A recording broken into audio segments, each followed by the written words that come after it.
I recently shared on Instagram sewing without any thread in the top and bottom to create perforations to make a paper look like tickets or stamps. But the best way to practice with your sewing machine is actually to start by sewing on scrap paper.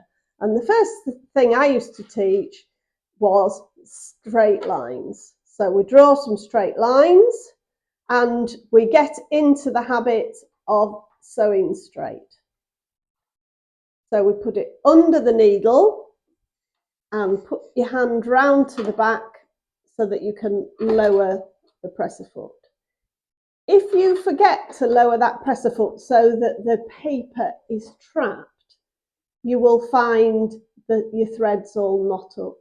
You need to lower that presser foot onto the paper to know that the top tension is engaged. And then we just sew.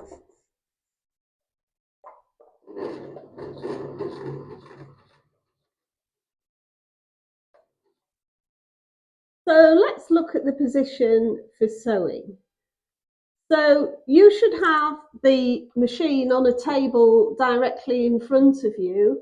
And I used to say the nose in front, your nose in front of the needle.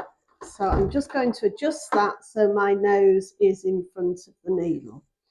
And you want it about a hand's width from the edge of the table.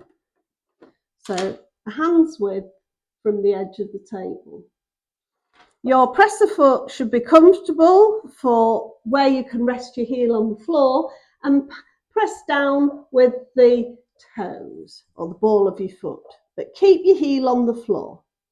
Your hands should be either side of the needle, so you're not in danger of sewing over your fingers.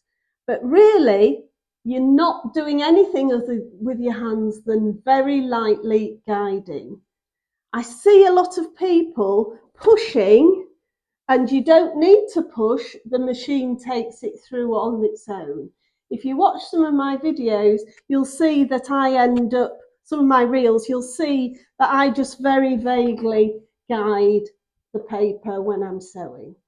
So if we start it sewing, you can see it goes through on its own. The only thing I need to do is lightly guide it to stay on the line.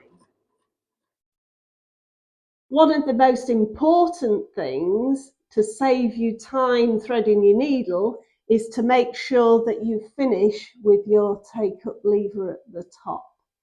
If you can't see it here, turn the wheel towards you on the side of your machine until you can, and that means that the next time you set off, it won't unthread your needle. So that saves you a lot of time.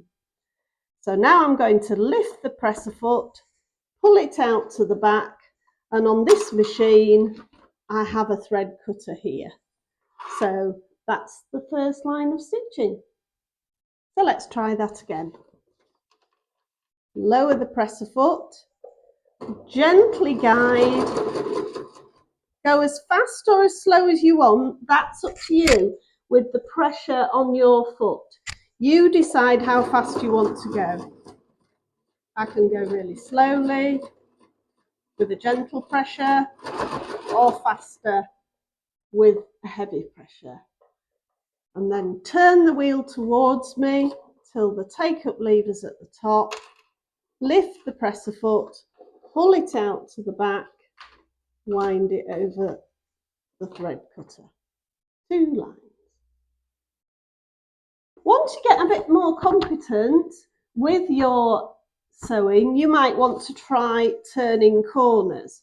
So to turn a corner, you draw a right angle, or whatever corner you want to do, on your piece of paper,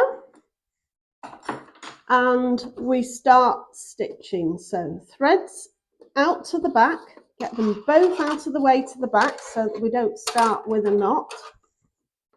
Put this under the needle, press a foot down and stitch.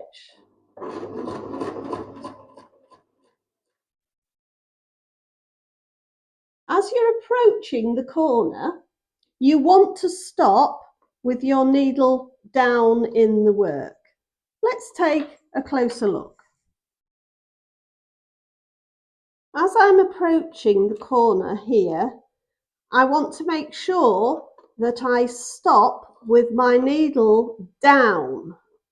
That means that when I lift this presser foot here, the needle is trapping the paper and I can rotate it very easily and set off on the next line. So as soon as I've rotated it to where I want to be, I lower that presser foot and start stitching again.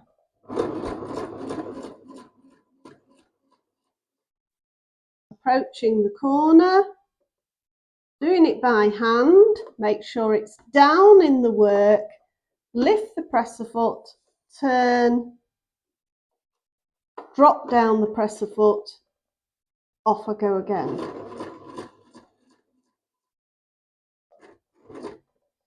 Finishing off, making sure I finish with the take-up lever at the top, lift the presser foot and cut off the threads. So there are my very neat corners. Just keep practicing. Let's move on.